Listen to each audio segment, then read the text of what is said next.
Hi, this is Steve. I'm Roofer 911. I'm on a roof in Woodbridge, Virginia, and the homeowner needs a roof repair because they have a leak right next to the corner post, but it goes underneath the shingles and it's settling down at the exterior wall at the gutter line behind me.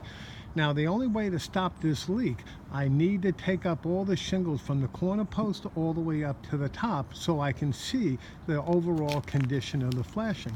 Now, when I lifted up the shingles, you can see there's no step flashing here. You know, just because I don't see any step flashing doesn't mean it's not there. They may have ran the shingles right on top of it without weaving the shingles in and out of the flashing. So what we have to do is remove all the shingles. We're going to install new step flashing, but in order for me to install new step flashing, I would have to remove the vinyl siding. Also, another thing is, before the flashing is installed, we're going to run the ice and water shield right along the wall, and we're going to bring it up behind the siding about 12 inches. Then we'll install the new flashing, and then we'll re-shingle this area. Now, another thing also is where this roof section meets up against this one, there's a little bit of a dip.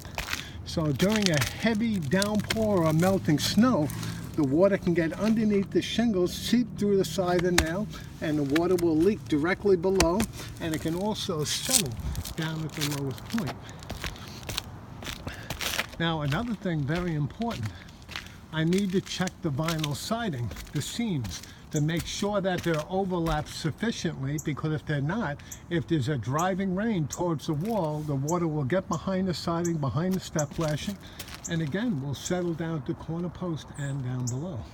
Again, this is Steve. I'm Roofer 911. We specialize in roof repair and roof replacement in Woodbridge and all areas in Northern Virginia.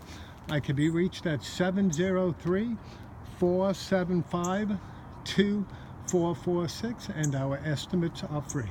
Thank you.